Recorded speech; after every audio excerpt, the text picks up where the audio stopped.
Muito bem, bom dia a todos. Sejam bem-vindos à nossa comunidade, Um Lugar Comunidade. Alguns recadinhos rápidos antes da gente começar. Seguir as redes sociais, primeiro importante, vocês já estão com o celular na mão, aproveitem e já sigam as redes sociais nossas, quem não segue, Um Lugar Comunidade, tá bom? Siga a gente no Instagram, vocês estão em casa assistindo a gente também, sejam bem-vindos.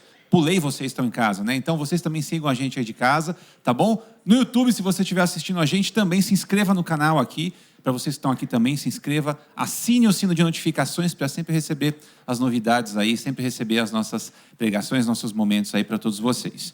Tá bom? Bom, Pix, parte do Pix, está escrito aqui Pix na minha parte. Então dízimo, oferta, quem quiser ofertar, quem quiser colaborar, para que a comunidade continue acontecendo, continue crescendo e atingindo mais pessoas. A gente pede a colaboração de todos vocês. A gente não usa mais dinheiro de papel, né? Da época dos neandertais, isso aí. Agora a gente usa o celular e o Pix.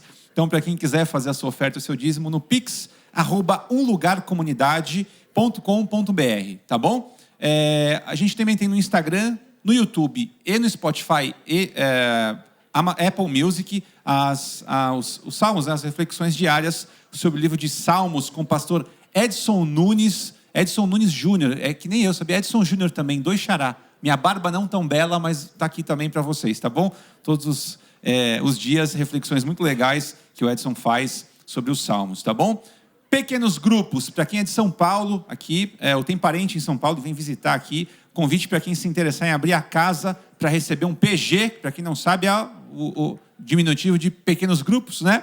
É só mandar um e-mail para a gente no pg@umlugarcomunidade.com.br, tá bom? Para quem quiser saber os locais onde os pequenos grupos já acontecem ou vão acontecer, vocês entrem no site da comunidade, tá? umlugarcomunidade.com.br, como eu disse até agora, beleza? Apenas para quem mora em São Paulo, agora em breve a gente retorna às atividades do coral da comunidade com o maestro Sérgio Pavarini. Os interessados podem acessar o site da comunidade e fazer a sua inscrição também, são todos muito bem-vindos, tá? A gente começa hoje a série Veredas, reflexões sobre o que realmente importa, com a Áquia, que vai estar aqui com a gente já. Tá bom? Celulares no mudo, se puder, para não fazer barulho. Nem no vibra põe, que o vibra às vezes é mais alto que o toque, né? O toque o vibra... Então deixa no mudo, que aí não atrapalha ninguém, né? Vibra até a cadeira do lado da pessoa. Vamos lá, vamos fazer uma oração para a gente começar. Querido Deus, nosso Criador, a gente agradece primeiramente por estar vivo, por estar aqui hoje, por ter a possibilidade de ter acordado, de ter tomado um banho quente, de ter dormido numa boa cama, né? E a gente está aqui hoje para poder aprender um pouco mais do que o Senhor tem para dizer para a gente. Guia as palavras da Áquia aqui para que a gente consiga entender, ter a compreensão e que a gente consiga levar essa reflexão para os nossos dias depois que a gente sair daqui. E acima disso que a gente consiga ter força de vontade durante a semana para que a gente coloque em prática aquilo que a gente acabou de ouvir aqui. Porque a gente às vezes ouve e não pratica, né? E o conhecimento sem a prática acaba sendo um conhecimento que a gente perde. Então fique com a gente, que a gente tenha um bom dia, nos dê um bom dia, e o Senhor também tenha um bom dia junto com a gente aqui, tá bom? Se o Senhor quiser tudo isso, que assim seja. Amém.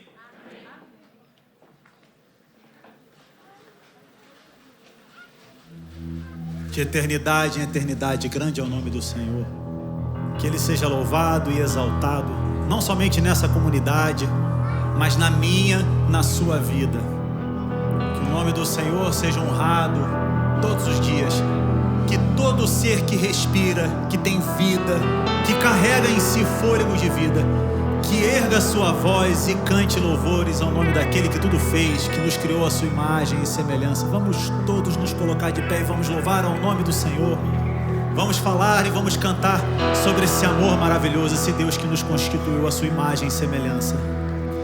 De eternidade em eternidade, exaltado seja em tua beleza, digno de louvor, digno de louvor, digno de louvor,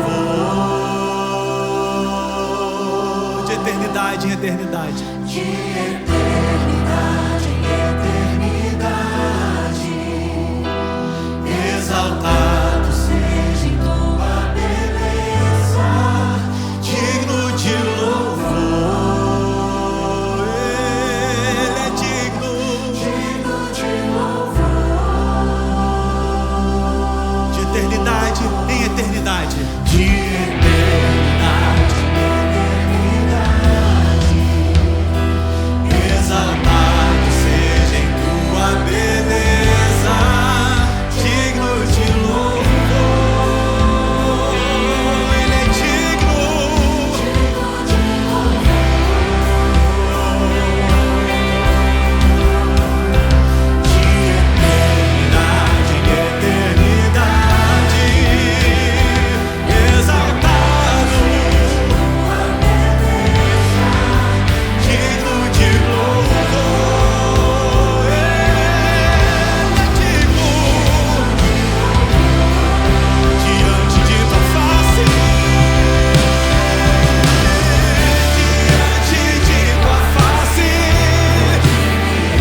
digno é aquele que nos constituiu imagem e semelhança e que pediu para que eu e você, ao olharmos para Ele, não nos esqueçamos de que Ele escolheu ser amado no próximo, de que aquele que está do meu lado também é imagem e semelhança de Deus. Amém? É por isso que Ele nos convida a amarmos uns aos outros. É por isso que a palavra de Deus diz que chegou a hora, e é agora, você olhar para o lado, olhar para quem está do teu lado e reconhecer que Ele também é um filho de Deus e que Ele é a imagem e semelhança de Deus. Ao meu lado, alguém estende a mão.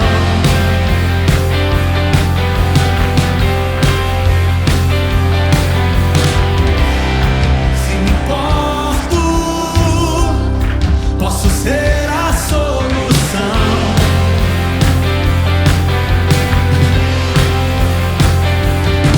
Em seu olhar a falta de amor, em seu semblante existe o clamor. Agora já chegou a hora,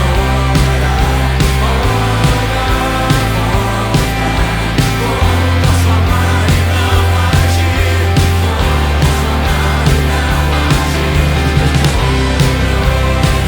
Isso, minha escolha. Hoje eu me levanto pra servir. Hoje eu me levanto pra servir.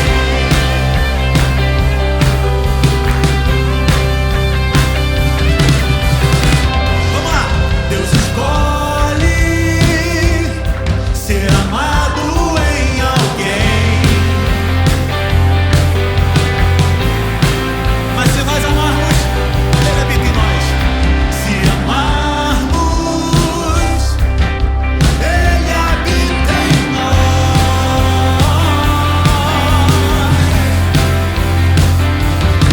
Inclinados uns aos outros em amor, somos aperfeiçoados no Senhor.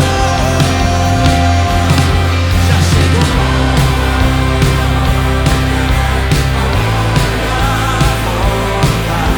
Como posso amar e não agir? Como posso amar e não agir? Meu compromisso, minha escolha.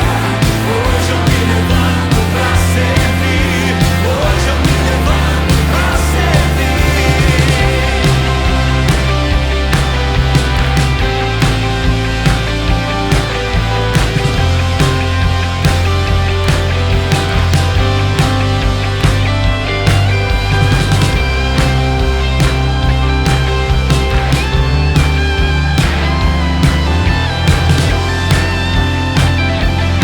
Se você acredita com todas as suas forças nisso, canta com a gente, vamos lá. Já chegou a hora. Quero ouvir você, vamos lá. Olho a volta. Como posso amar e não agir? Como posso amar e não agir? Meu compromisso, minha escolha. Hoje eu me levanto pra servir. Hoje eu me levanto pra servir.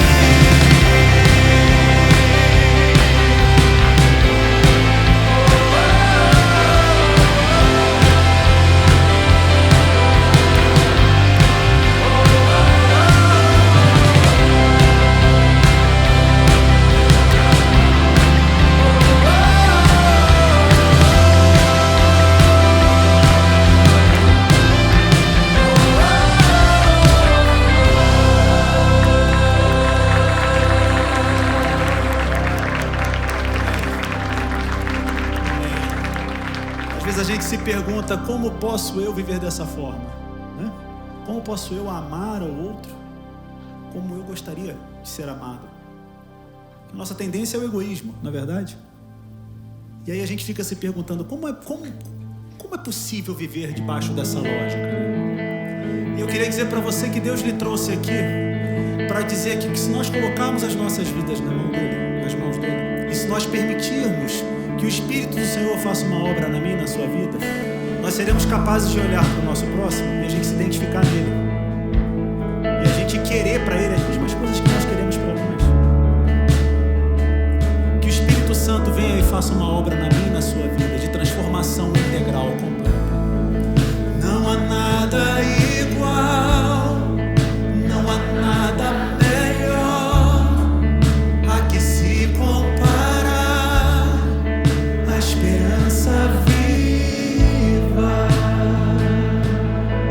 É a presença dele, tua presença.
vida do nosso coração.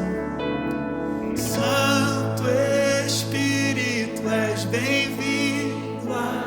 Faça a tua obra. Vem inundar minha vida e essa igreja. É o desejo do meu coração. Ser luz e inundar-nos por tua glória, Senhor.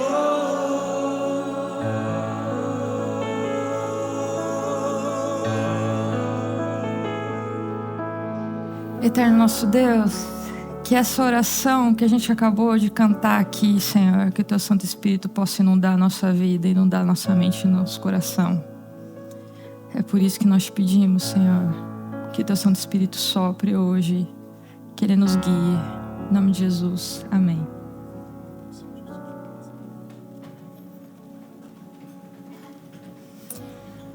Tem coisas que eu não gosto.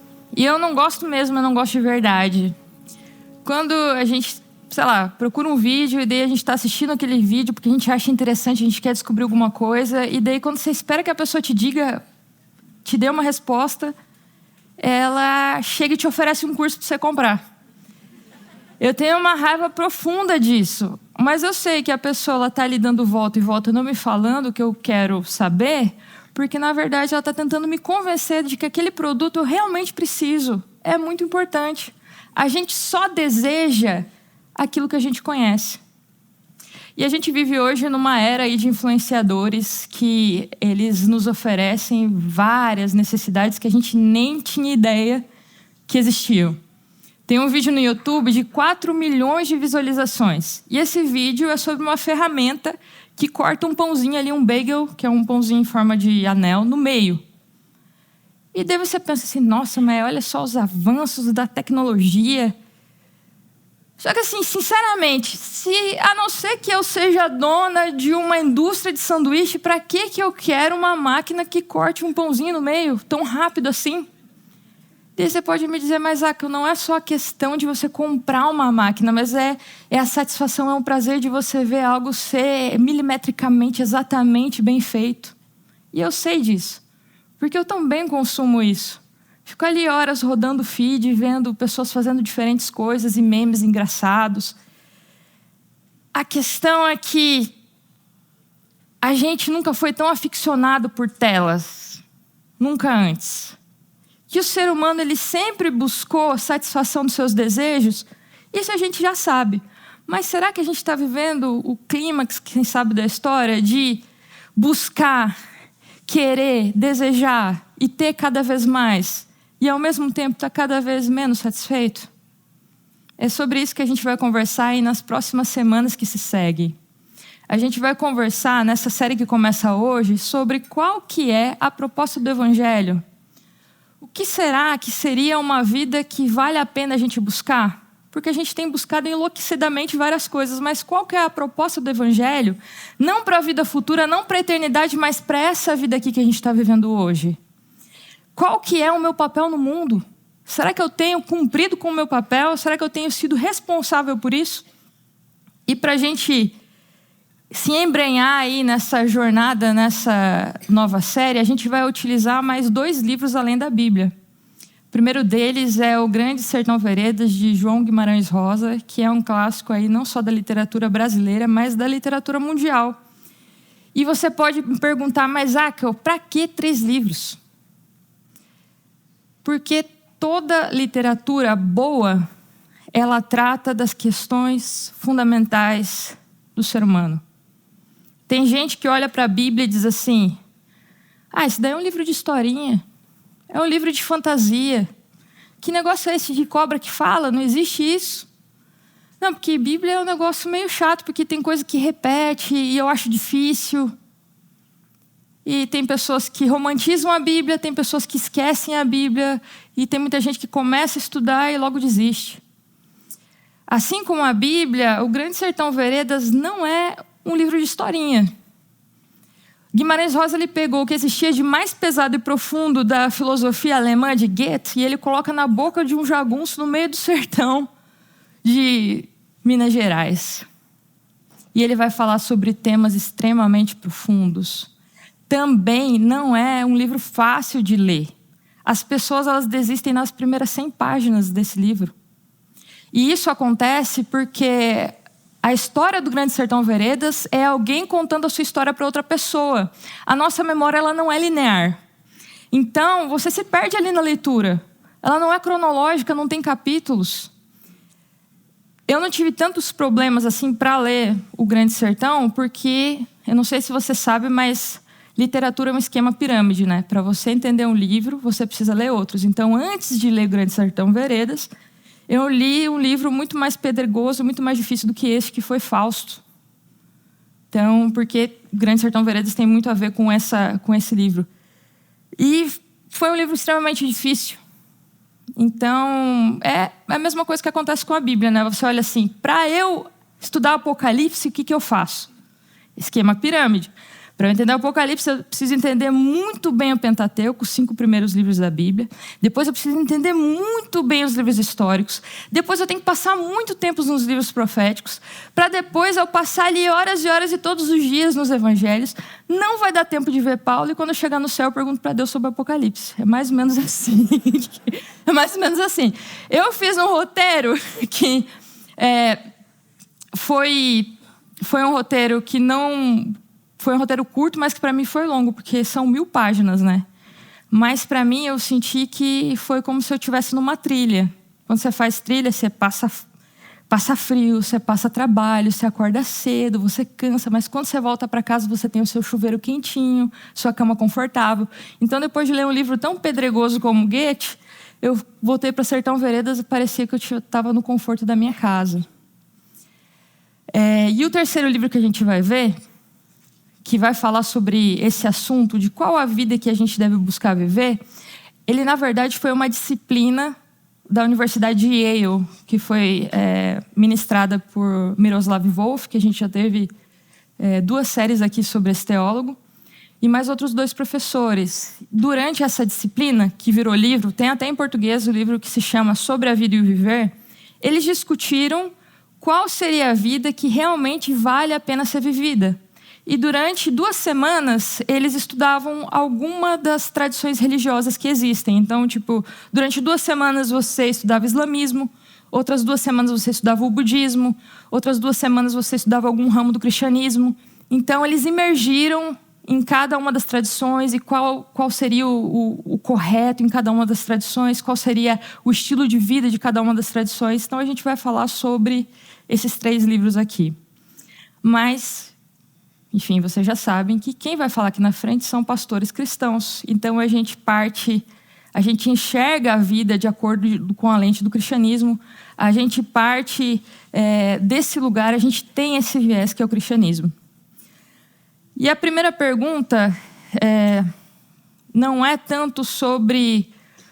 A gente pode até citar aqui algum livro que não seja cristão, mas não é tanto sobre falar sobre qual que seria a proposta de cada uma das tradições ou qual que seria a proposta do cristianismo, mas o nosso maior objetivo com isso é a gente sentar e se perguntar, afinal de contas, como que eu tenho vivido?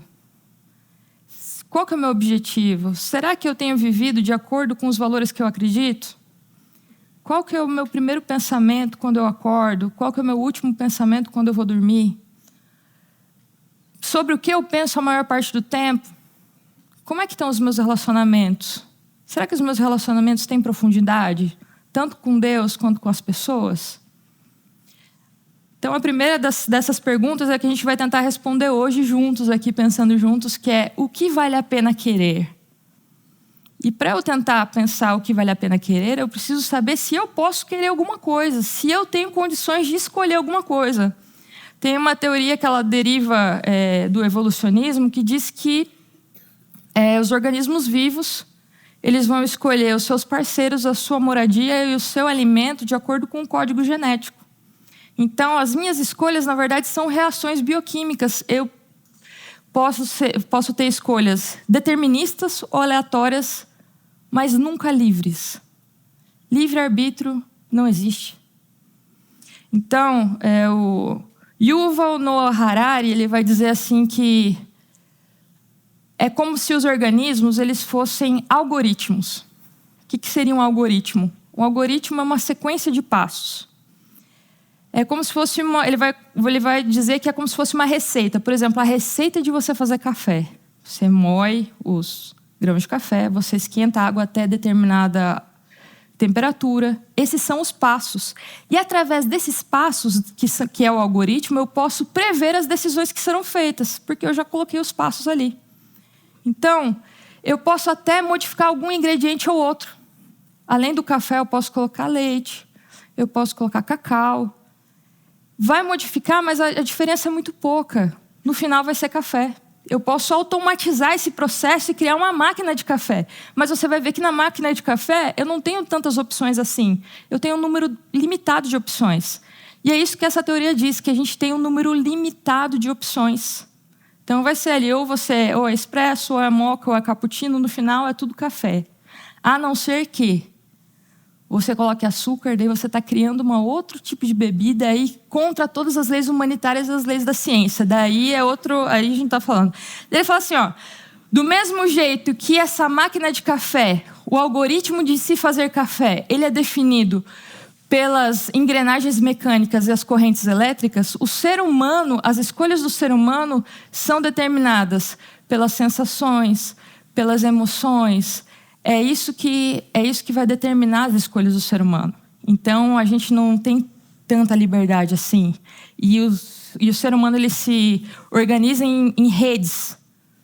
Então, um indivíduo ele é muito pequeno, porque as escolhas dele estão na mão de um sistema. É isso que diz essa teoria. A gente vai ver o livro do Miroslav, que é sobre a vida e o viver, ele vai tentar responder essa pergunta, ele vai dizer assim, olha, é muito difícil de dizer até que ponto que eu consigo moldar a minha vida. Porque tem coisas que fogem do meu controle. Por exemplo, você não escolheu a cidade que você nasceu. Eu não escolhi a cidade que eu nasci. Eu nasci no interior do Rio Grande do Sul. A minha cidade, só para vocês terem uma ideia, o ponto turístico da cidade é o cemitério. Daí tá lá a placa lá, São Borja, terra dos presidentes, porque lá está enterrado Getúlio Vargas e João Goulart, né? Bem-vindo. Daí você anda um pouquinho, mas bem pouquinho. Acabou a cidade, diz assim, volte sempre. Daí você já está na Argentina, já acabou a cidade. Então, a gente não controla todas as coisas. O Miroslav vai dizer isso. Mas, apesar de a gente não controlar todas as coisas, a gente tem, sim, algum grau de responsabilidade pela vida que vivemos. Ele fala assim, eu sei que as desigualdades, eu sei que o contexto que a pessoa vive, ela pode determinar muitas coisas. Vão ter, sim, pessoas que vão tomar decisões inusitadas no meio de um contexto muito difícil. Mas a gente tem, sim, um grau de responsabilidade. Ao mesmo tempo que não é a gente que dá as cartas do jogo, a gente também não é uma pedra que não responde a nada.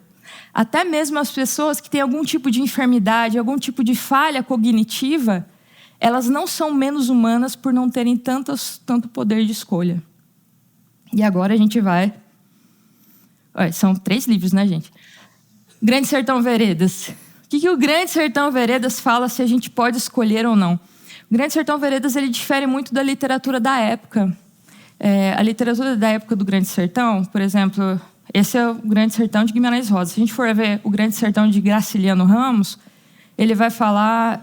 o Sertão de Graciliano Ramos ele vai dizer de um contexto muito mais determinista. Então, o meio determina o homem determina a luta. Só que quando você vai para o Grande Sertão Veredas de Guimarães Rosa, não é assim, não é tão determinista assim. Ele vai dizer que é tudo muito entrelaçado, do mesmo jeito que o meio determina o homem também transforma o meio, do mesmo jeito que o homem faz a luta também o homem também é fruto dessa luta. Então, existe uma ambiguidade muito grande, existe um paradoxo muito grande. O Grande Sertão Veredas é a primeira parte de Eclesiastes. Eclesiastes é um livro extremamente ambíguo, a primeira parte principalmente, porque mostra toda a complexidade do ser humano. E a Bíblia, sim, tem livros que são, se você vai ler Provérbios, você está na felicidade de Provérbios, né? Uma coisa ou outra, é tudo muito claro, né? Você chega em Eclesiastes te quebra. Porque ele começa dizendo assim, ó, Para quê? Eu fiz de tudo. Para quê que serve essa vida? Eu construí palácio, eu plantei vinha, eu bebi, eu tive muitas mulheres, eu estudei bastante, mas eu vou dizer uma coisa para você, nada faz sentido. Para que você trabalha tanto se tudo aquilo que você conquistar vai ficar para alguém que não se esforçou por isso? Do mesmo jeito que um bicho morre, você vai morrer. E daí você fica lá, já está quase meio entrando em depressão, assim. Mas Eclesiastes, ele vai te dar umas respostas. Ele vai dizer assim, olha, é melhor você ser sábio do que você ser tolo. Lá no final do livro, vou dar um spoiler aqui, vai dizer assim, ó, o resumo da vida é esse. Tema a Deus e guarde seus mandamentos, porque isso é o homem inteiro. Você quer viver bem, você quer viver feliz, isso daí, ele vai te dar respostas. O Grande Sertão, ele não te dá respostas. Ele vai te deixar na dúvida, ele vai te deixar nessa primeira parte de Eclesiastes o tempo todo. Porque o personagem principal, ele vai dizer assim, o mundo é tudo muito misturado. O bem e o mal, ele está misturado. E é isso que diz Eclesiastes também, essa primeira parte. Se a gente for ver em Eclesiastes 6, verso 12, ele vai dizer assim, ó. Pois... quem sabe o que é bom para a pessoa durante os poucos dias de sua vida? Quem que sabe o que é bom? O homem perdeu a capacidade de saber o que é bom. O homem perdeu essa capacidade de diferenciar, de experimentar o bom. Porque desde lá do Éden, quando a gente decidiu que não era mais Deus que decidia o que é bom e o que é ruim, porque antes era Deus que falava, né? E viu Deus que era bom, e viu Deus que era muito bom, e viu Deus que não era bom, que o homem andasse só. Quando a gente definiu que não era Deus que ia dar as cartas do jogo, mas a gente ia definir o que era bom e o que era ruim, tudo ficou misturado. Agora o bem tem um pouco de mal, o mal tem um pouco de bem, e agora você vai ter que escolher, e esse é o livro de Eclesiastes, não entre o bem e o mal, mas entre o mal e o tão ruim quanto. Como escolher? Essa é a complexidade, esse é o paradoxo, e é isso que o Grande Sertão ele vai te trazer. E o Grande Sertão, ele diz assim, olha, o sertão é o lugar onde o pensamento da gente, ele soa mais alto. Vai dizer uma frase mais ou menos assim. Ele vai dizer assim, olha, eu escolhi o caminho que eu trilhei, eu escolhi a vereda que eu trilhei, eu fiz tudo isso. Só que daí no final do livro ele vai dizer assim, mas será que fui eu que escolhi mesmo? Ou será que teve alguma coisa obscura que teve no controle de tudo durante todo o tempo? Ele vai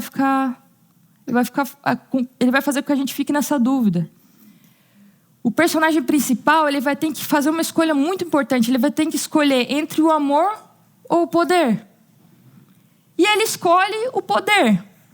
E para ele ter esse poder, ele faz um pacto com o diabo. Só que ele não enxerga o diabo. E daí ele fica na dúvida assim, olha, eu acho que o diabo não existe, porque eu não vi. Se o diabo não existe, então logo eu não fiz pacto com ninguém.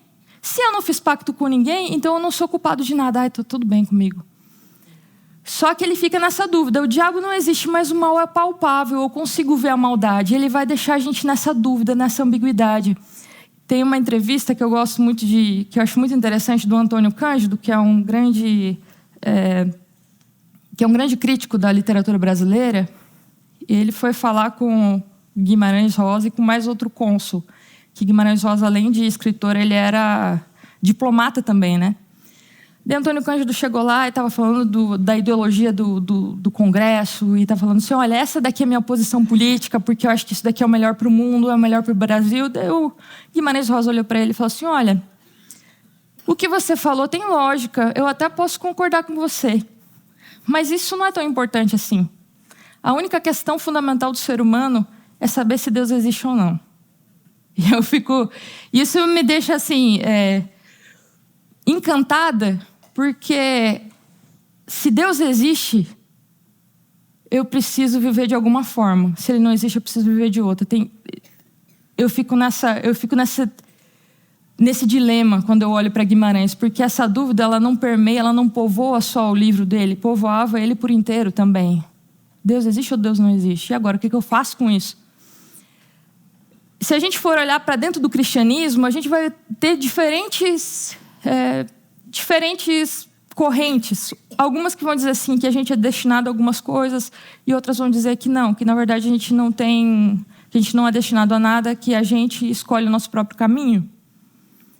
Se a gente for ver Deuteronômio 30, e eu acredito que, para mim, esse texto ele responde essa pergunta, se a gente tem poder de escolha até onde eu posso escolher ou não. Deuteronômio 30, Moisés ele vai dizer assim para o povo: olha, eu vou colocar aqui as opções para vocês escolherem. Vocês têm várias opções aqui. Bênção ou maldição, vida ou morte. Pode escolher à vontade. Mas eu vou dizer para vocês, olha, escolham vida para que vocês vivam. Isso não quer dizer que Deus é uma criança birrenta de 5 anos de idade que diz assim, olha, se você não me escolher, você que se vira, eu quero que você morra. Não é isso. Mas não existe vida longe da própria vida que é Deus. Jesus ele falou assim, eu sou o caminho, eu sou a verdade e eu sou a vida. Eu sou a própria vida. O ser humano ele foi feito de matéria, mas o sopro de Deus. Então não existe vida longe, sem essa conexão com o divino. Longe de Deus, o que existe é um caminho de morte. E hoje a gente vem sentindo esse gosto de morte no mundo que a gente vive.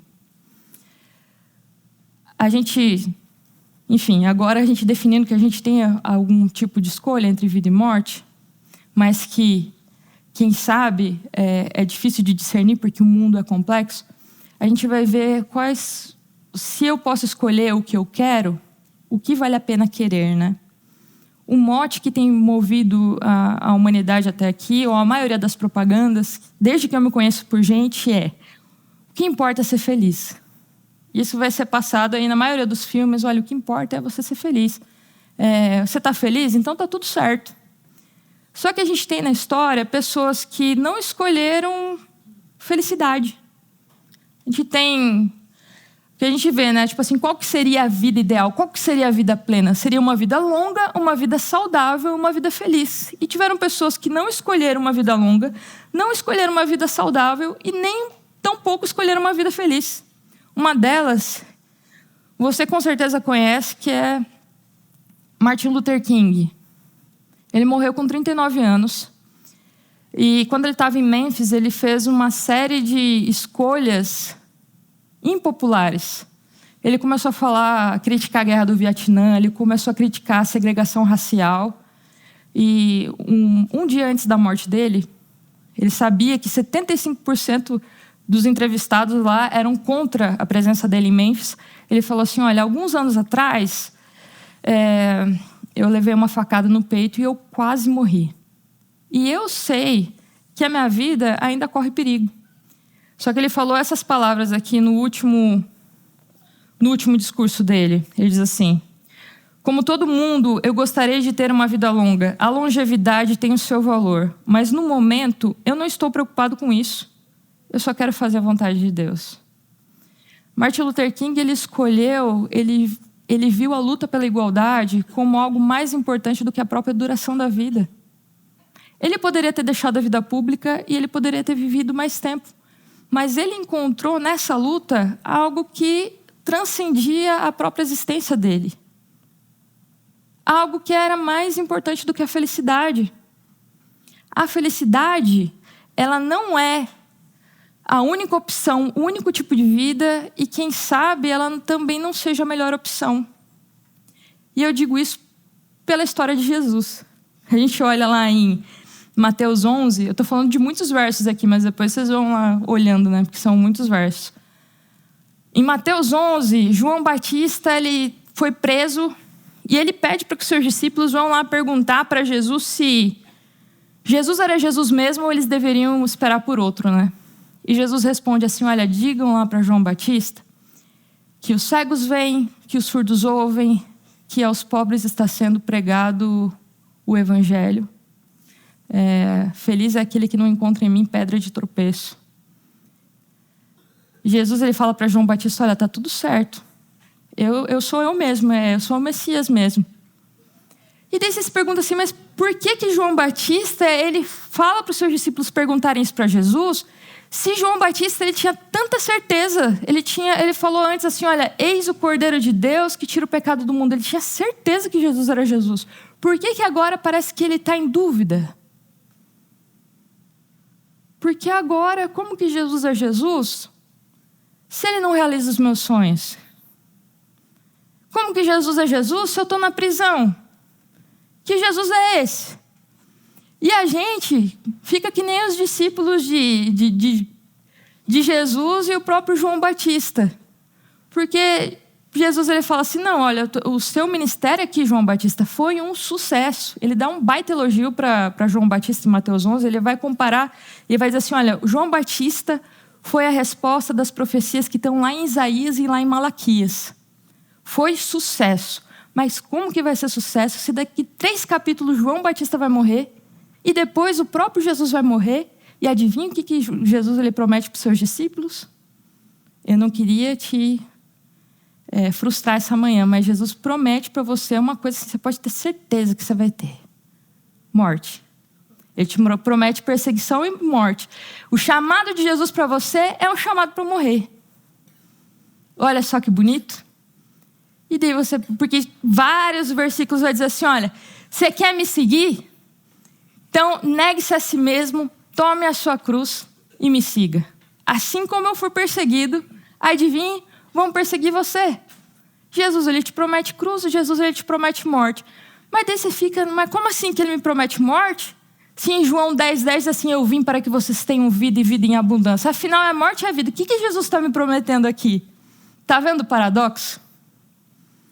Se Jesus foi apenas um mártir que veio aqui e fez o que tinha que fazer e foi embora, então beleza, eu sigo a minha vida. Agora, se Jesus, ele veio aqui e ele me mostrou um outro tipo de reino, uma outra visão de mundo, eu preciso rever o meu conceito de sucesso e fracasso.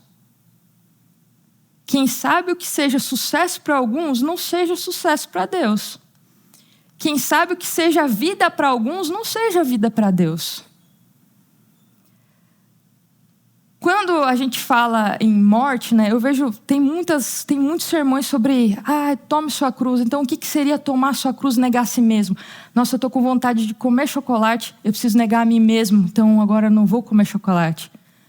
Isso é difícil para mim, mas eu tenho um amigo que não gosta de chocolate, então... O que seria negar a si mesmo? O pecado, ele não é um comportamento, ele não é um ato. O pecado... é o que a gente já falou aqui, é o fato de eu achar que eu existo longe da fonte divina que é Cristo. Carregar a cruz é Jesus virar para você e falar assim, olha, você está num mundo desgraçado.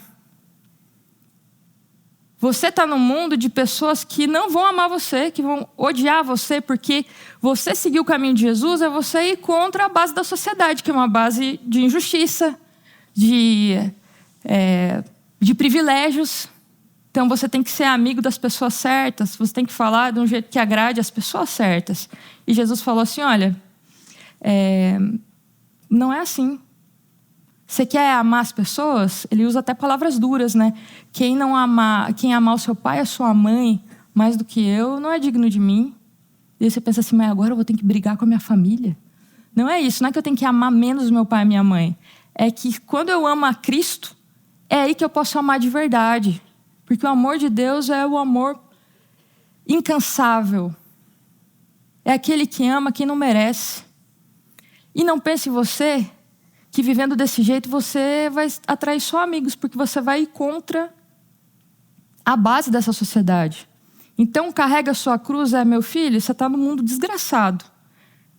Que quando você buscar fazer o que é justo, as pessoas vão atropelar você. E vai parecer que você vai estar perdendo vida quando você decidir fazer o que é certo. Mas eu vou dizer uma coisa para você.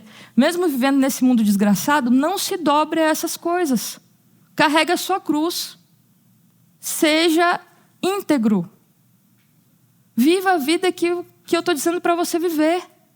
Não é que agora eu não vou ter mais prazer. Porque o livro de Eclesiastes, ele fala também que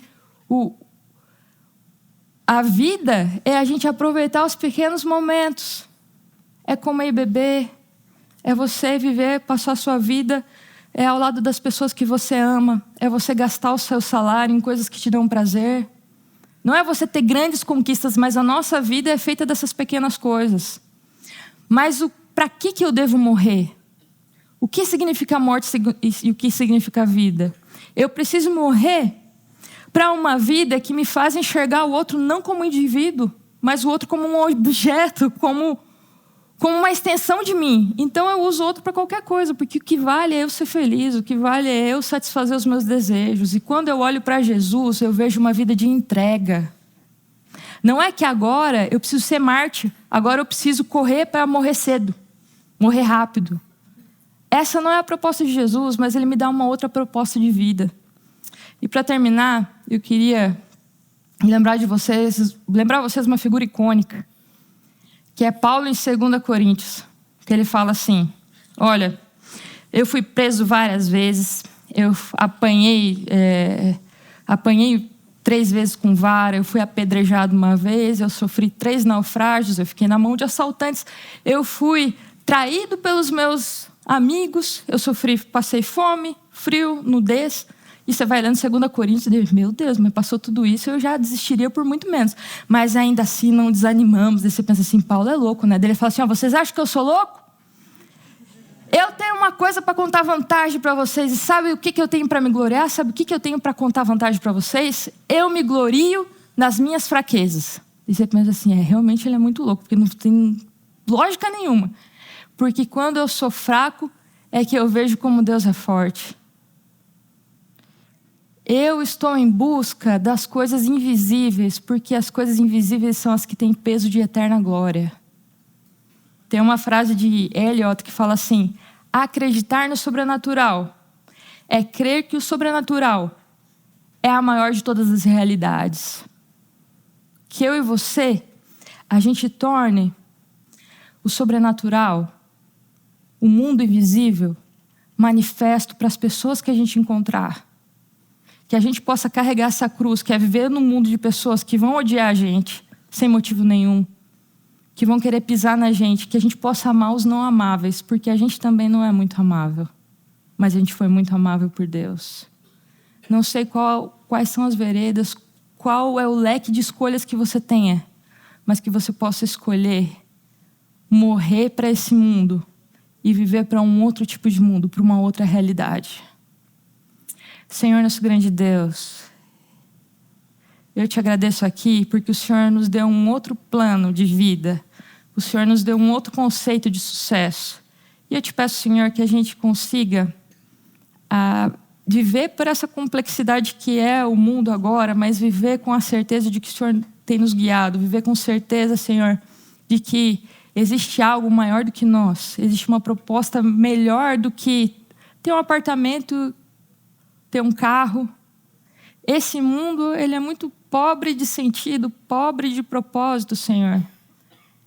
Mas que a gente possa ter sentido na vida em Cristo Jesus, que a gente possa aproveitar esses poucos dias que o Senhor nos deu com as pessoas que nós amamos, com a nossa família, com os nossos amigos, que os nossos relacionamentos sejam profundos. E mais do que tudo, Senhor, para que a gente ame as pessoas verdadeiramente, que a gente possa ter um relacionamento profundo com a pessoa de Cristo Jesus. É por isso que nós pedimos, em nome de Jesus, amém.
Senhor te abençoe e te guarde. Que o Senhor faça brilhar o seu rosto sobre ti, tenha misericórdia de ti. Que o Senhor sobre ti levante o seu rosto e te dê a paz. Muito obrigada. Até semana que vem. Espero vocês.